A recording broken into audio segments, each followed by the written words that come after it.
morning, everybody, and welcome to the webinar series, Preparing to Pivot. I'm Liz Weaver, and I'm going to be the webinar host for today.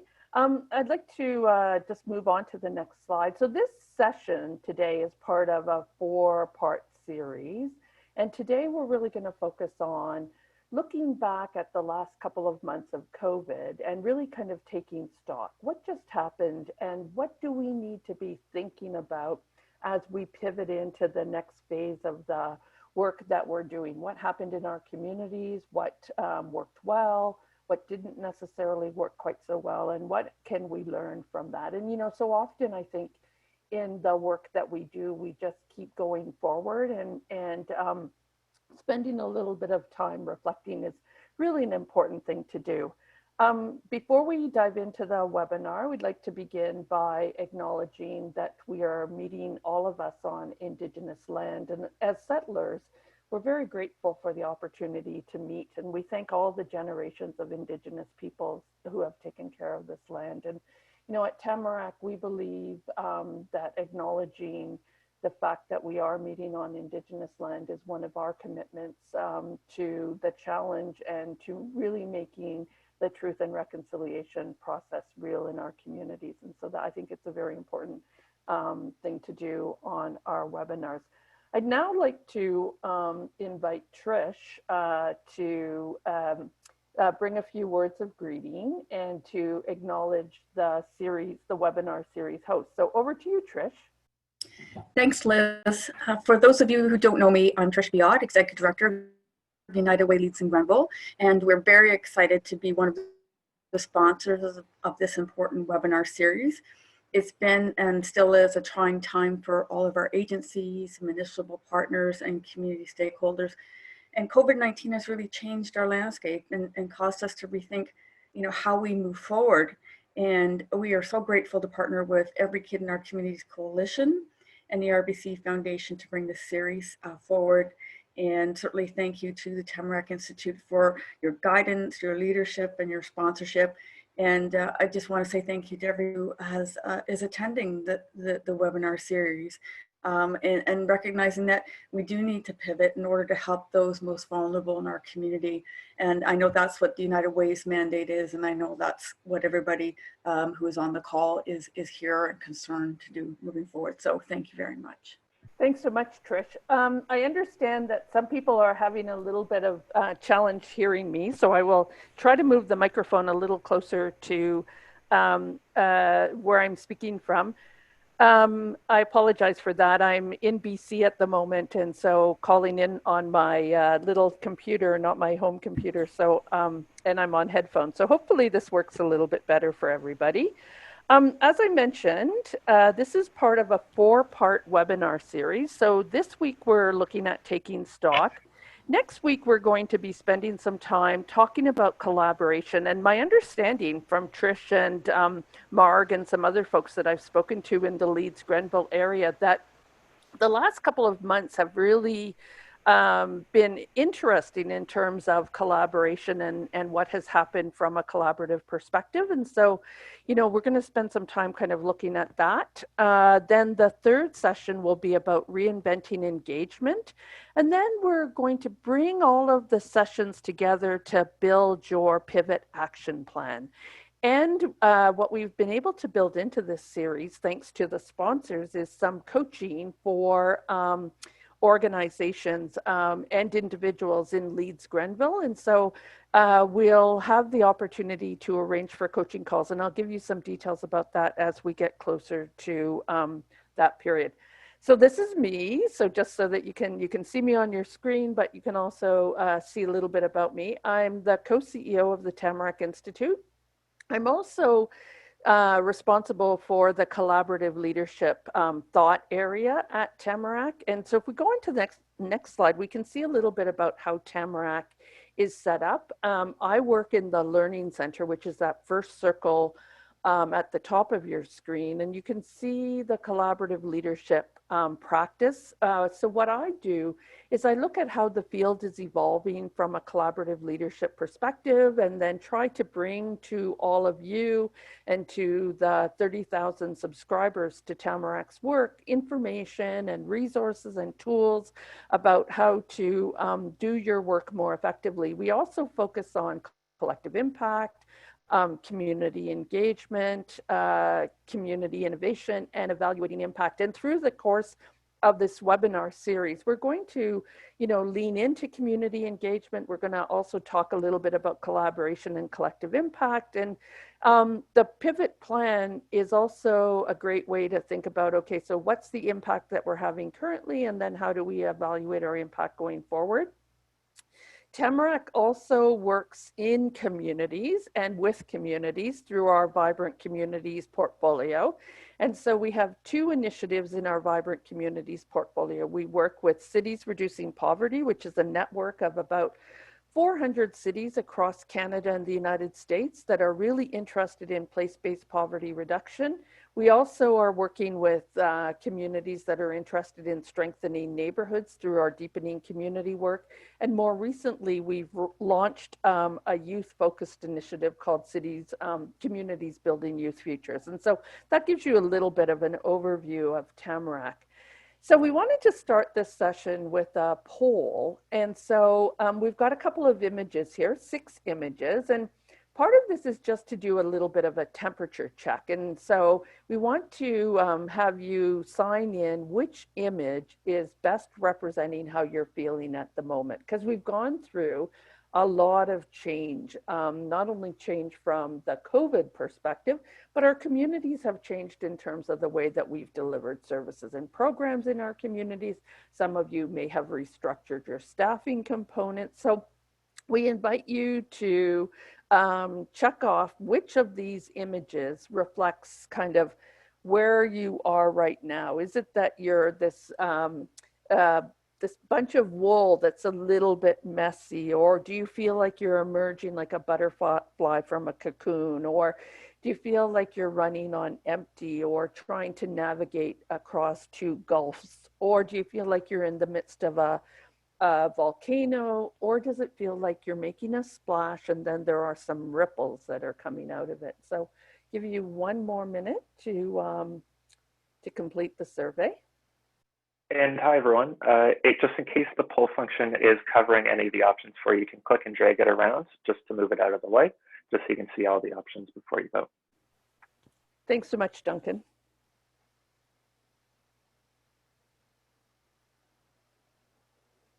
Okay. Duncan, how did our survey end up?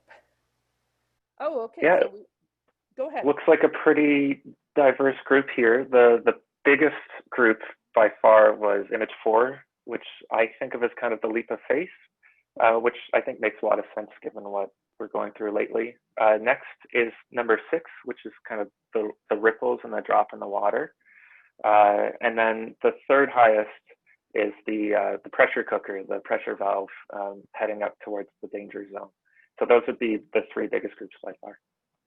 Wow, that's really interesting. And I think you're, those of you that are thinking about that, the leap of faith is, I would probably put myself in that category as well, because we've just come out of a fairly intensive period with COVID, and we're hearing about what might happen in the fall, but we're not necessarily there yet. And many of you, I would imagine, if you have children, are thinking about the return to school process. And those of you that are delivering services to children and families are also considering some of those implications in terms of your work.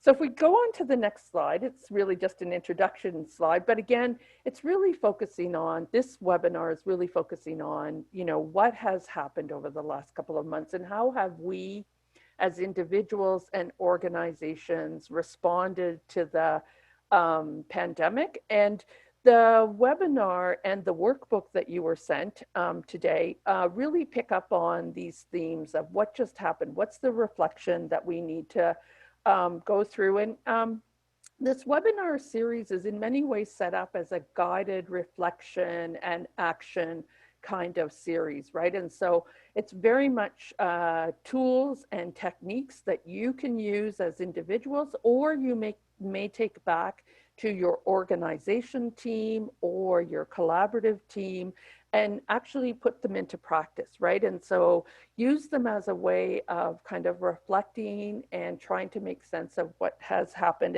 and what this means, you know, in subsequent webinars for collaboration and for engagement. And they're all really designed to build forward into the Pivot Action Plan. So I'm going to spend a couple of minutes just talking about the context for navigating change. And so Al Admansky, in his book, 6 Patterns to Spread Your Social Innovation, he talks about, you know, this kind of parallel strategy of human ingenuity and creativity. And that's really what defines us as a species in terms of when we're facing adversity, right? We need to draw on both our ingenuity, but also really lean into some creativity and to really kind of think about, you know, what are the available options? What are some tools and techniques that we can move forward? And how can we not only draw on our own, but engage people, other people in the process of really thinking about this? And we go further to look at navigating change from the perspective, and this comes out of Jim Clemmer's work. He's an author and he's written a lot about, you know, leadership. He talks about navigating change and has actually written something really recently. And he said, you know, what we're feeling right now are these significant and frequent disruptions, and that sometimes it feels like there are forces that are beyond our control. So we can feel really overwhelmed by all of this, right? And there sometimes is an overflow of information, but not necessarily the information that we really need to make the right decision. And so we keep scanning and we keep scanning for information, and we're thinking, okay, so how can I make a decision? I've got lots of information, but I'm not really sure how I can make the right decision. And that fear kind of, for some people, becomes more prevalent for them and more present for them.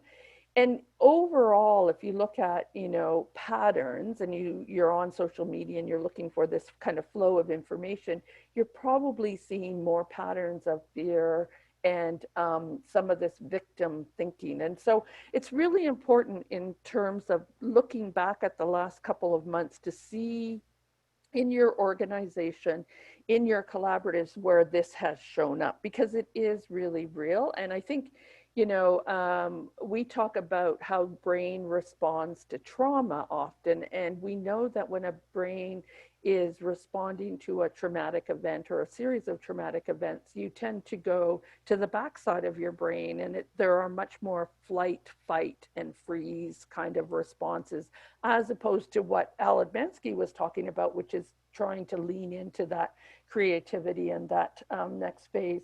So Jim Clemmer goes further to say, you know, we have these choices that we can make, right? We can sit at the bottom of the line and take the choice of victim, or we can be a survivor and just say, let's wait and see what happens, or we can make the choice to be a navigator.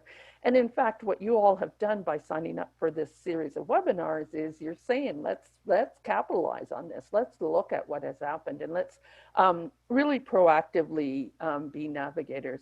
The next slide in this deck really kind of talks about, you know, and I came across this slide actually a couple months ago, and I thought, wow, it's really kind of a cool one, right?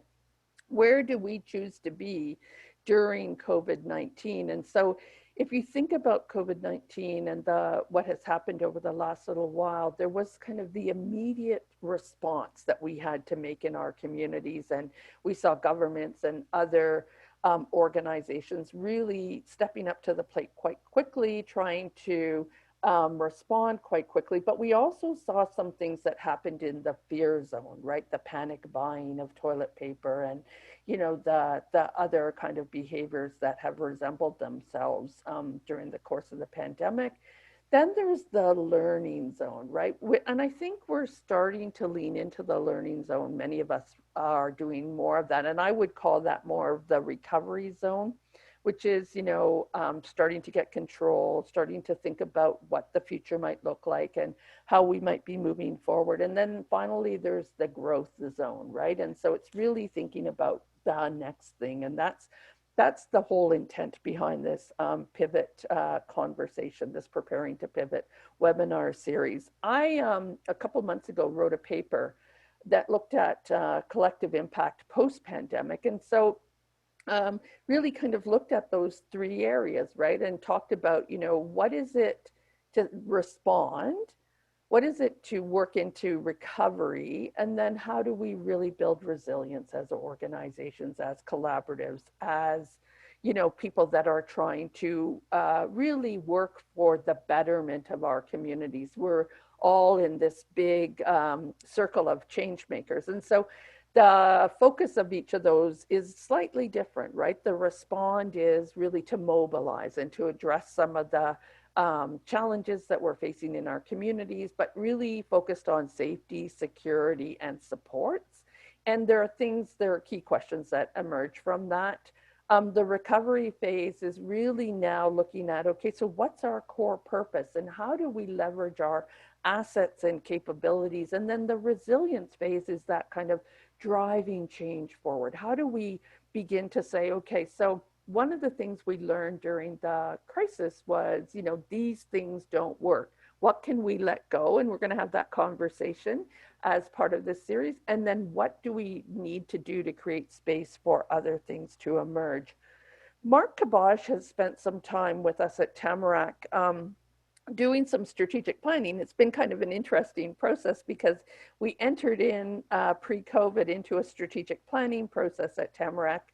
And then COVID hit and we thought, oh my goodness, how can we do strategic planning in this time of really big disruption? But what was interesting when he facilitated our sessions was, this notion of kind of moving through this disruption and looking at three different kinds of alternatives. And I think that as we begin to think about, next steps for us, all of us in our organizations, we want to think about, okay, so are we going to be returning to the old equilibrium?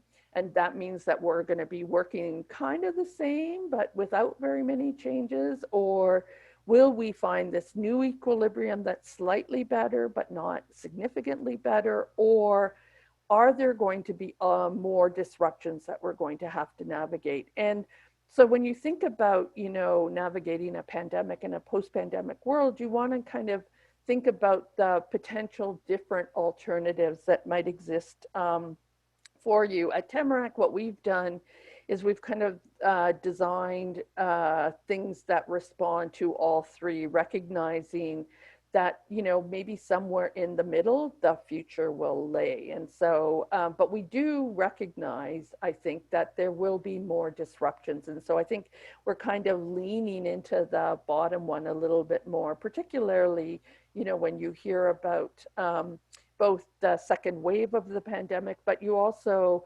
read about, and we're experiencing in Canada as well, the conversations about, equity and the lack of inclusion of certain voices in our communities. And we're seeing that the pandemic did not hit people equally, that there are certain populations where, there was a more unequal way of impact or a deeper level of impact. And so I think that's really interesting to kind of consider.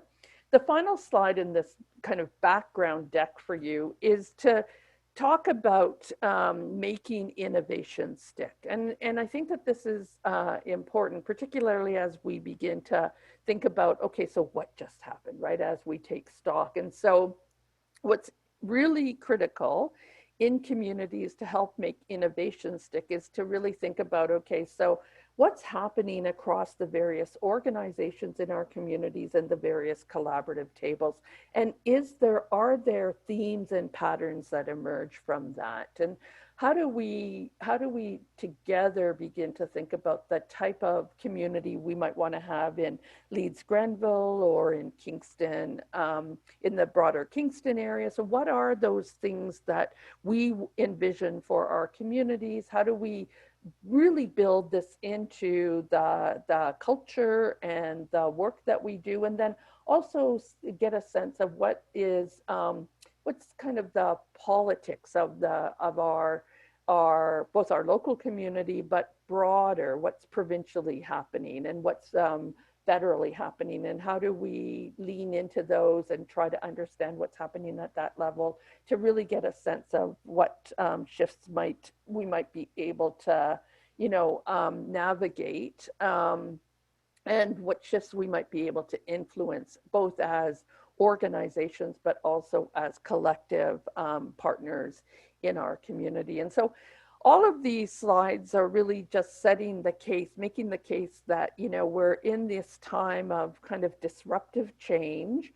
We've gone through a pretty intensive period, but there are real opportunities that come out of it. I think, so often we, fall into that fear zone, or we feel overwhelmed by it all. And this is really an opportunity for us to kind of reflect and think about, okay, so what are the possibilities for us? So just want to open it up to any questions that you might have in the short term. I'm going to ask Duncan to help me with this, and just see if there are any questions before we move on to the big piece of work. And so you can do this in two ways.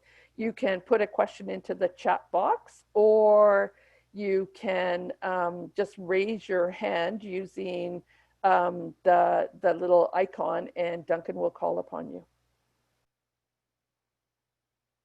Yeah, thanks, Liz. Just as we're waiting for questions to roll in, there were lots of comments about how that last point on one of the earlier slides about feeling overwhelmed by the level or intensity of work definitely resonates, because I feel like a lot of people are in that space right now. Would you be able to speak to that a bit more? Sure, it's interesting, and I can totally resonate with the folks that put that comment in. I don't know about you guys, but I spend between 6 and 8 hours on meetings, in Zoom meetings. And you can tell a lot of people who have also written about Zoom fatigue, right? And it seems to me that this is the way that we are still creating community and creating connection. And so when people are working from remote environments, as many people have had to do over the last little while, we still need that sense of connection and that sense of community that we might have gotten when we went to face-to-face meetings. And so now we spend it in Zoom environments, but we spend it much more frequently. We might spend it with each other in large group settings or on individual calls. And so I think that need that we have as individuals to connect is exacerbated by this. And I think in addition to that, what I've seen is that people are trying to figure out, so what does this mean for me right now, right? So they're all going through that, and the way that they often will navigate their way through that is by connecting with one person or another person or a small group. Or we've also seen where organizations feel like, okay, so we need to communicate with our staff team much more frequently about what is happening in our organization. So all of these things can lead to this sense of overwhelmingness, because we're getting information coming at us from all sides, right? We're both trying to sort our own way through, our own path through, but then we're getting lots of other bits and bobs of information. And then we've got all the kind of social media information that we're following as well and trying to make sense of. And so we have so many inputs that it's kind of the sorting through of it all that is, I think, the real challenge. And that can really lead to a sense of overwhelm. And I think that we don't have the right kinds of processes. And this is what the next part of this webinar is about. What's the right kind of process to start to take stock, right? How can we begin to make sense of these things, these inputs that we're getting, and what are the patterns that are emerging? So great. So maybe what we'll do, Duncan, is just go on to the next slide. And this is what we're going to do now for the next part of this webinar. So we're going to take stock. And so we want you to just write down, if you have a piece of paper sitting beside your desk, what is maybe one or two things that you've accomplished both individually and or collaboratively over the course of the last, let's just think from March until August, right? We have this period. So what are a couple of things that you think are significant accomplishments for you or for your organization? Were there any opportunities that you missed? And then what's one or two challenges that you might have encountered? And so we invite you in the chat box to kind of identify a couple of things that you're reflecting on. So Duncan, what are we seeing kind of appear in the chat box? Nothing quite yet. I think people are still typing. Did you have any thoughts of this just personally to kind of help feed the discussion? Yeah, so if I were to reflect on Tamarack, this is maybe a great prompt for you all.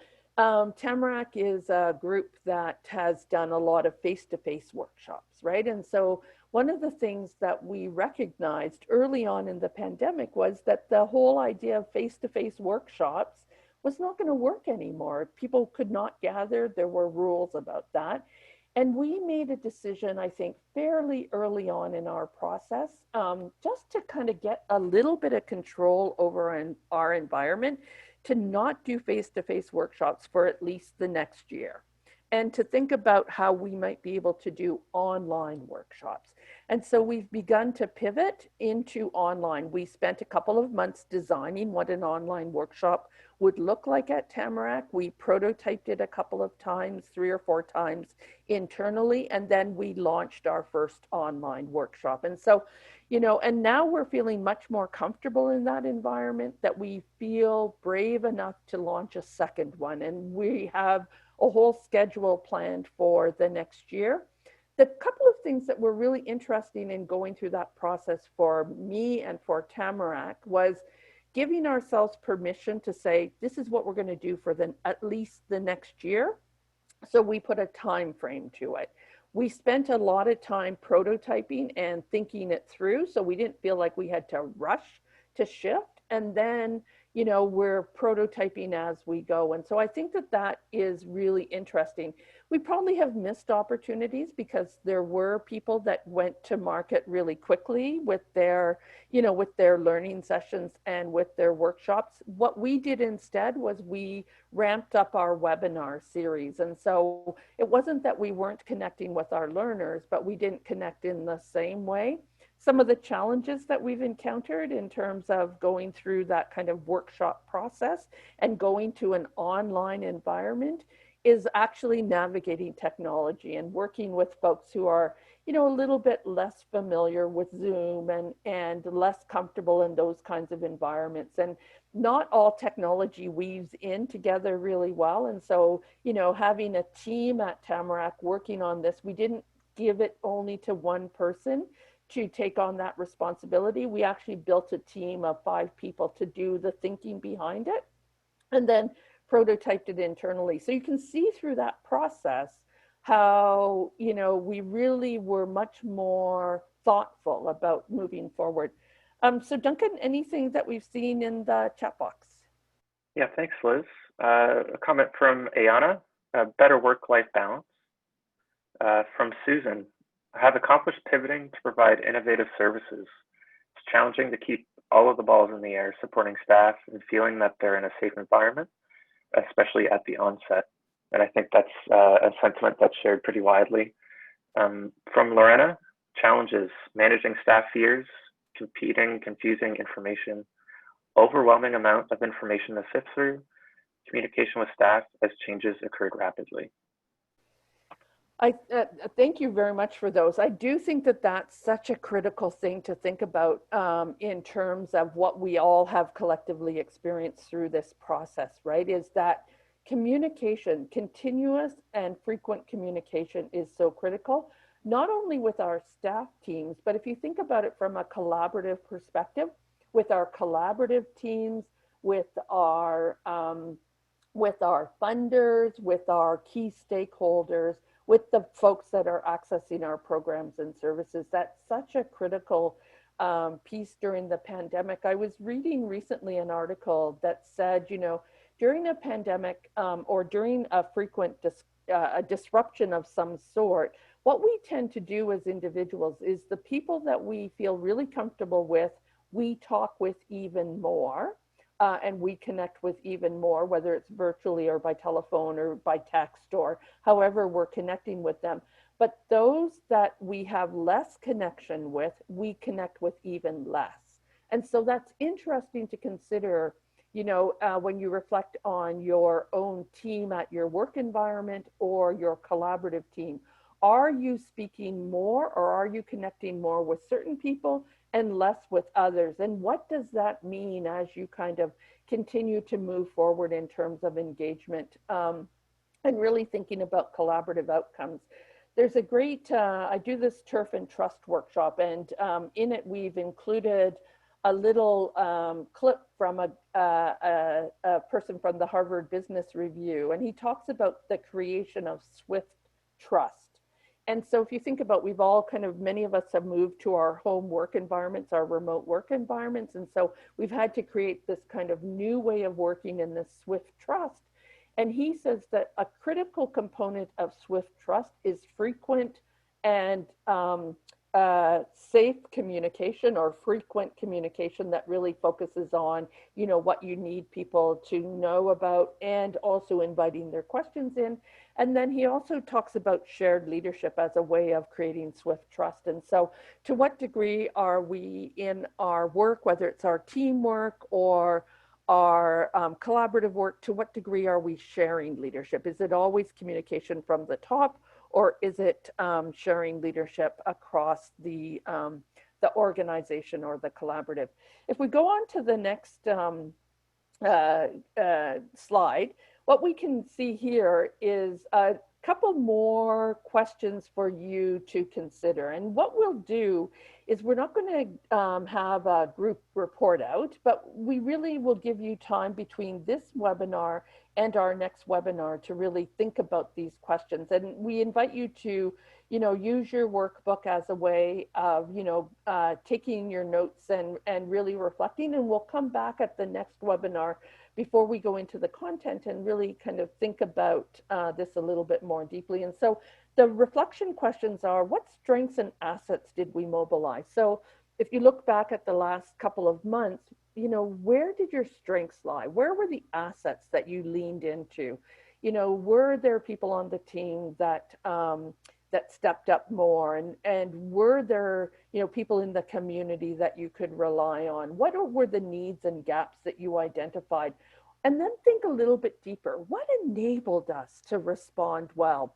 Was it that around our collaborative table we already had a pretty cohesive group, right? And that they were willing to step up to the plate, and they were willing to really help us respond more effectively. What else could we do or wish for? And then what were the structural flaws that we really noticed? Our technology did not work as well when our employees had to go work in a remote environment. It took us a long time to set up Zoom accounts for everybody, or, we're not really good at that yet. And so really try to kind of dig into some of those areas and start to kind of notice across these questions, what are patterns that are emerging? Because if you think about this notion of small and frequent disruptions going forward, these questions can help you begin to develop a plan for moving forward.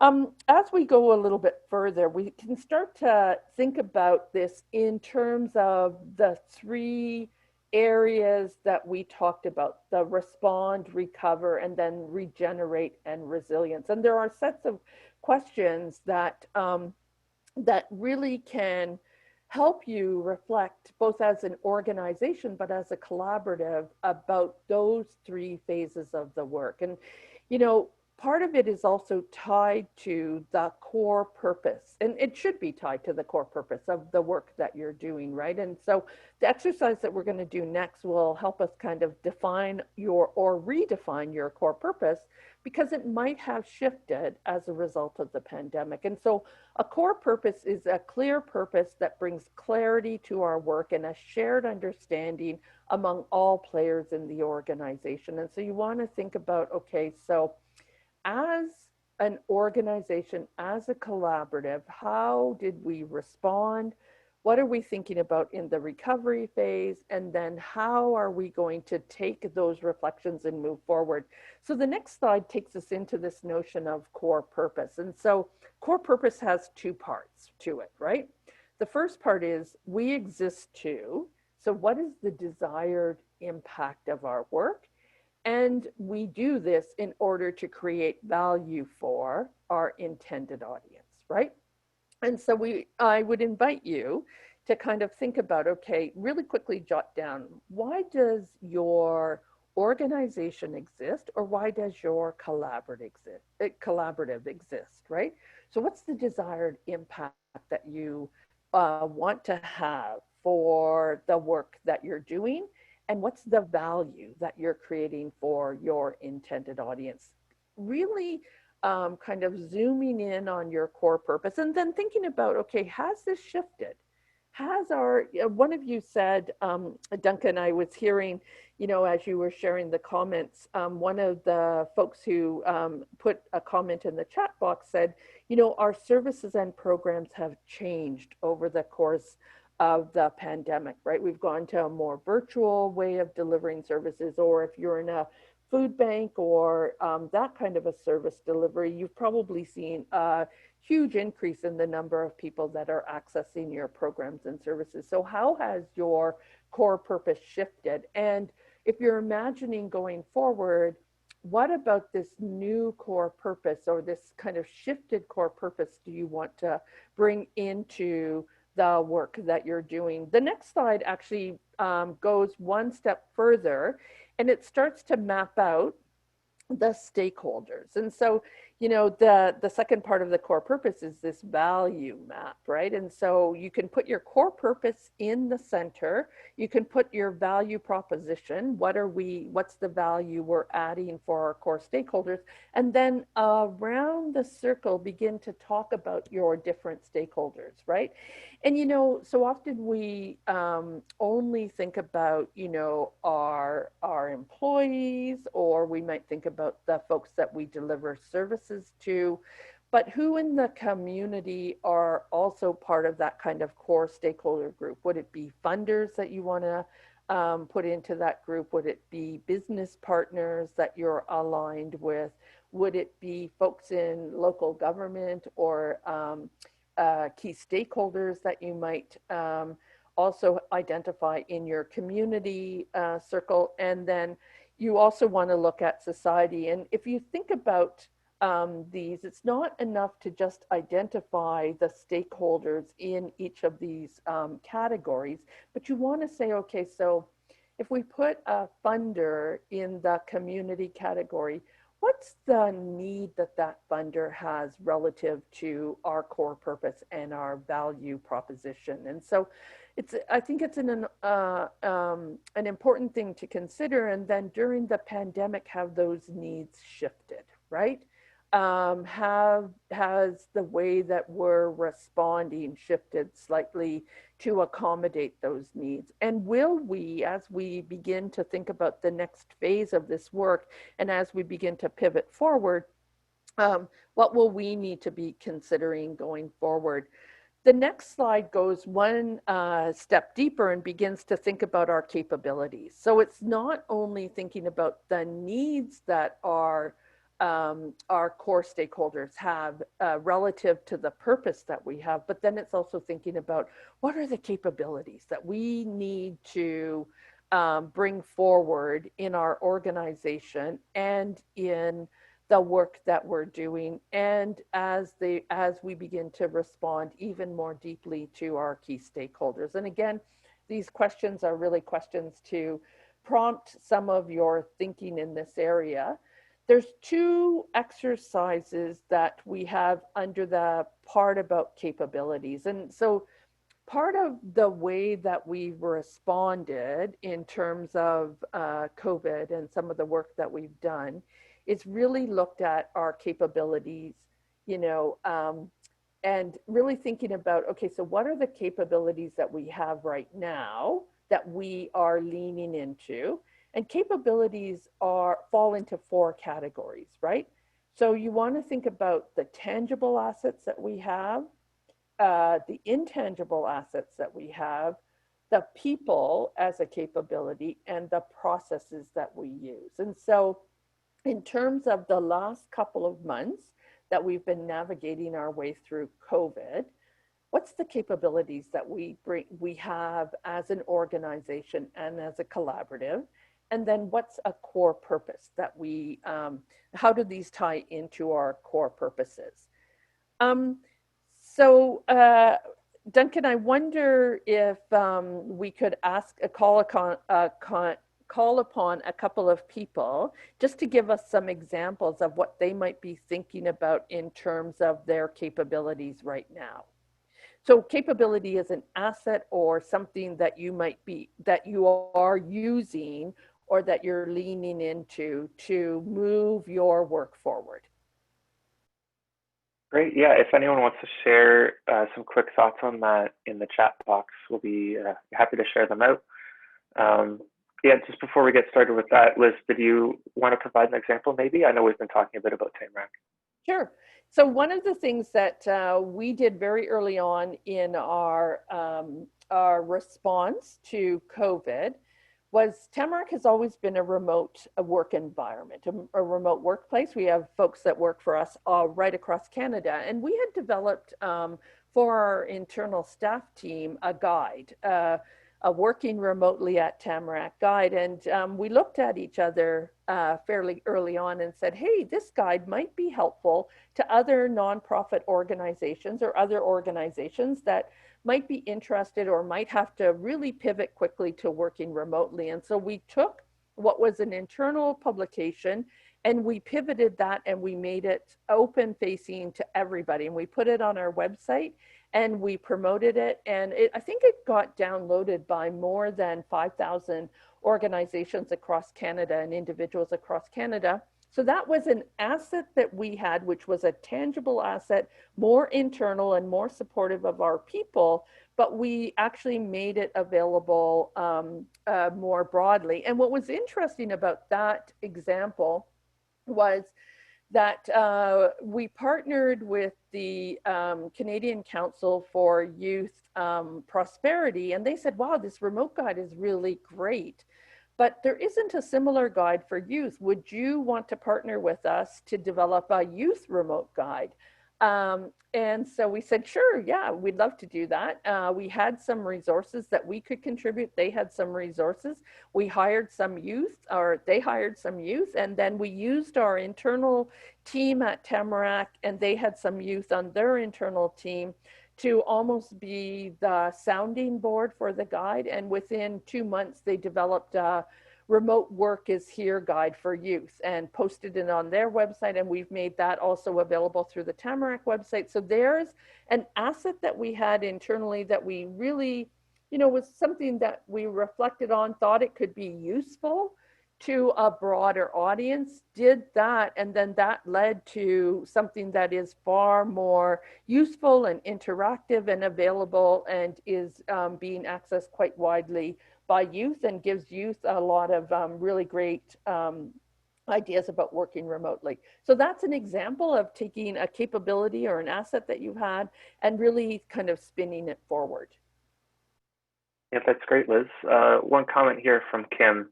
The ability to be creative and step outside the usual processes. And I saw that a little bit in the earlier comments just about the ability to be agile, but I suspect that's not necessarily universal.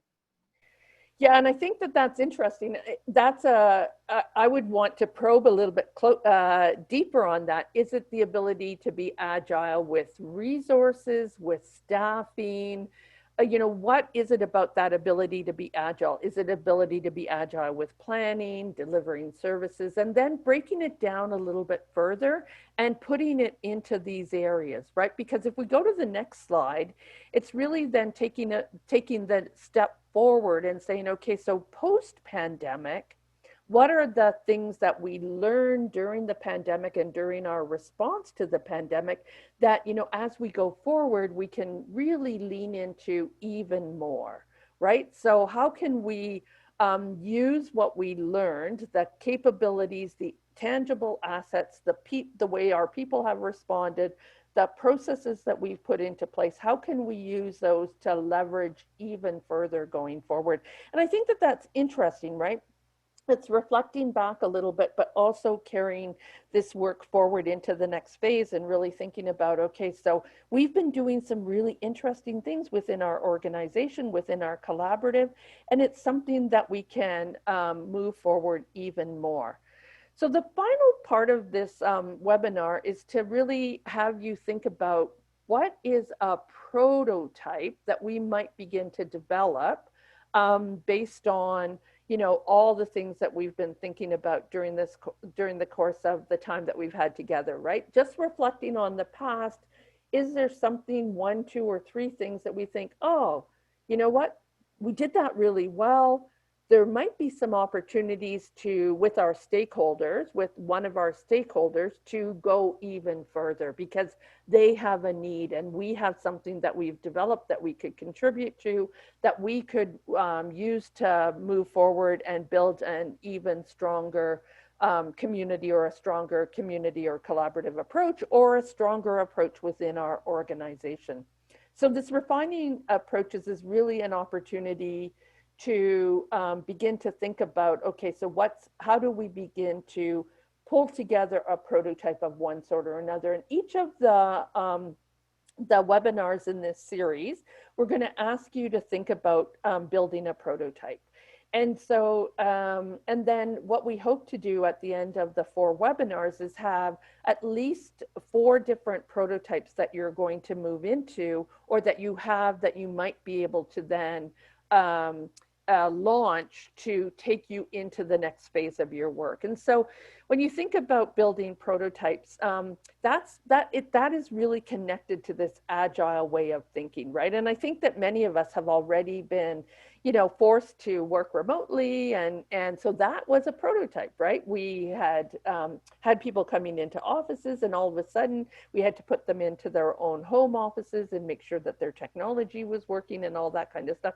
So if you think about that, it's really an interesting way of considering that. So what are the things that you've just reflected on as we've gone through the slides, or you will be reflecting on?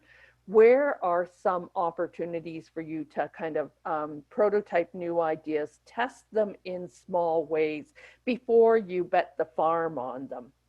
So a prototyping process is really, it has these steps as part of the process, right? So you want to identify the problem, and that's really critical to really say, okay, so as part of the pandemic, one of the things that we might have noticed is that people are struggling. One of our stakeholders is struggling with this.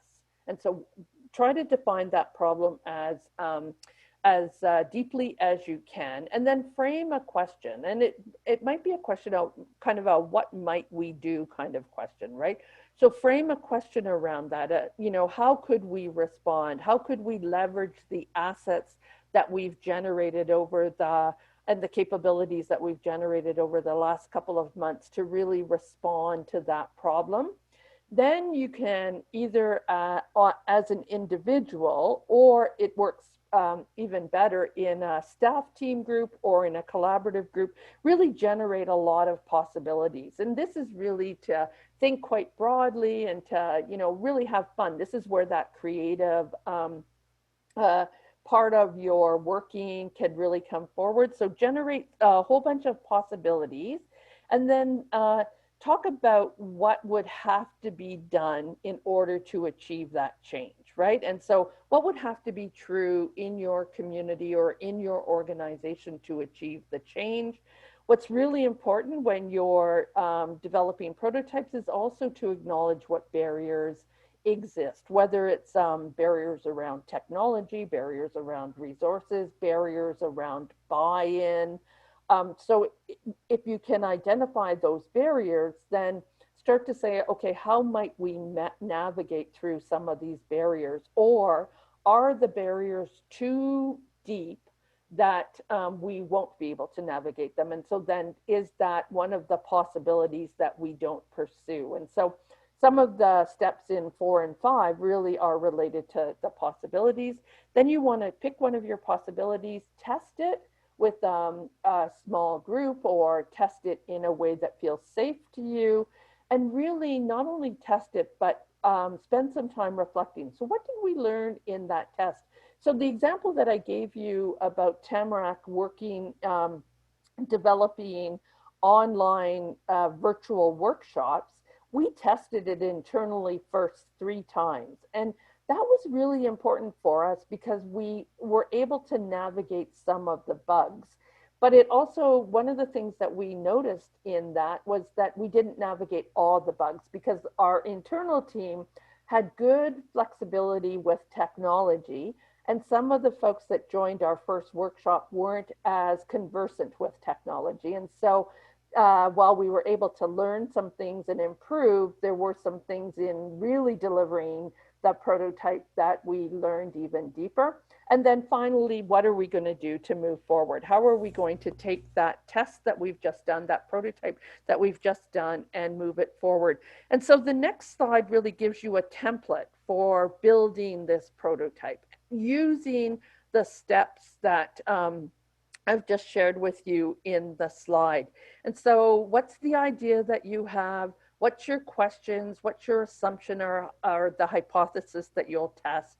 What does your prototype look like? What's the question that you want to answer, and what will you do to kind of get to the answer? You might go back to the previous slide and look at the steps and, in terms of just following them and generating ideas. And then what's the evidence that you want to collect to really make strong observations and measure change and make sure that, it's either working or not working, something that you either will move forward with and go even deeper with, or you might prototype something and go, well, that didn't work. Okay, so here's what we learned about why that didn't work.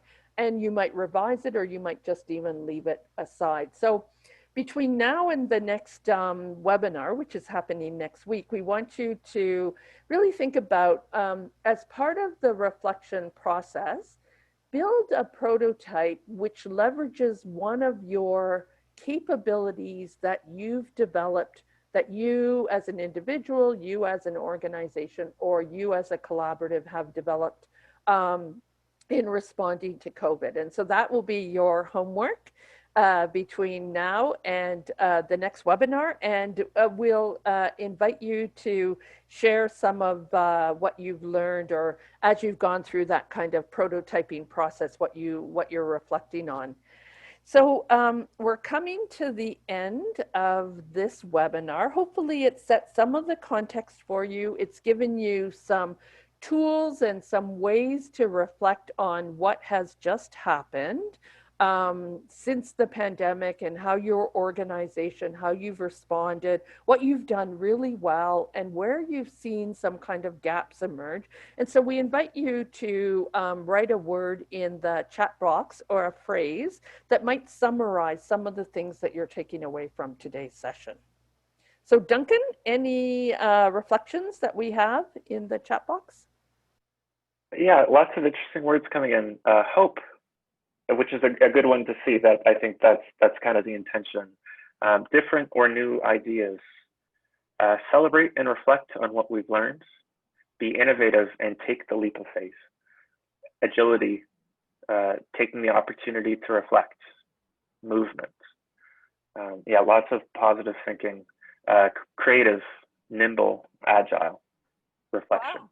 So it's interesting because if you think back to what we saw people's responses at the very beginning of the webinar, this leap of faith, many of your responses were about this movement, the splash and ripple and leap of faith. And so hopefully this session has whetted your appetite to kind of do some of that reflection and to really lean into it. I think, what I've noticed in how Tamarack has responded, and how the groups I've worked with have responded to the pandemic, is that we've gotten on with the work, right? And we've somewhat felt overwhelmed with the process and all the information coming at us. And it's been kind of a roll up your sleeve experience. And so this webinar is really, the series of webinars is really an opportunity to pause, to reflect a little bit, and then to be able to say, okay, so we did do things that made a difference.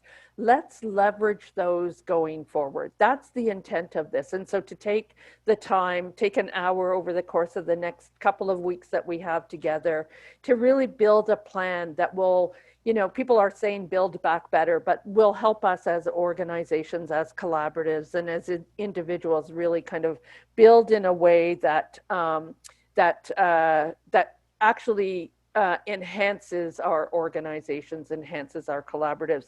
So the final slide that I wanted to share with you is just some resources that we have. They're in your workbook, but they're also here on the slide. So a lot of the tools that we've drawn on today come from the organization IDEO. You may or may not know about that organization. It's great. They're very innovative. They're very kind of agile. And so they have they developed the Business Pivot Challenge. And so some of the resources, some of the tools we'll be using come from that. I've included a link, and I know Duncan did as well, in terms of the post-pandemic paper. But also some other links. So the United Way of Canada has some great links in their resources around local love in a global crisis. And the United Way of Leeds Grenville also has some great COVID resources. And I'd also invite any of you that have resources that you've used that you think are really helpful, please put them into the chat box, and we will take the content from the chat today. We will put it together in a bit of a Word document and then share it back out with you. So even if you don't think of the resources now, but you're joining us for the next webinar, we'll come back to this page again and we'll invite you to share resources, because that really helps us all collectively move forward. And so, so thanks so much for joining us today. Any final comments, questions, Duncan, that you want to share? No, I think that's great. It's exciting to see all of the feedback from the group talking about, you know, validation, curiosity, the ability to be creative, and how that's actually helpful as opposed to a risk. And someone put something I thought was interesting: ready, fire, aim. So just setting your target and going for it, which I think is great. So I think as a group, we're excited to move forward.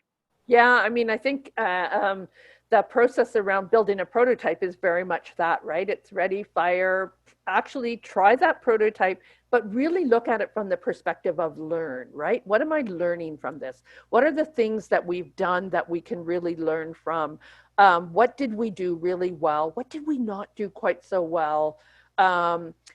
How are we treating, you know, our key stakeholders in this process? Because so often, if you reflect back, you probably looked far more internally first at your own team, and then you started to scan the community and look more externally in the community, and you may have missed some of those other stakeholders. And so really asking you to spend some time between now and next week thinking about those other stakeholders. As I mentioned, in the next week, we're going to be talking about reimagining collaboration. And, you know, I love the fact that Duncan shared some of the responses, because what I've learned from Trish and from Marg and some other people that I've talked to in Leeds Grenville and in Kingston and area, that you all are very collaborative communities and you do a lot of things together. And so, you know, what can collaboration look like going forward? And then we're going to spend some time really talking about engagement. And so, you know, some of you,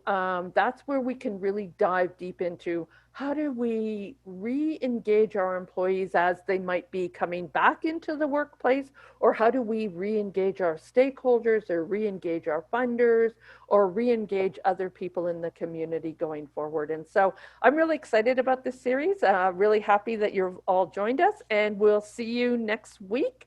And so do your homework between now and next week, and we'll see you then. Thanks, everybody.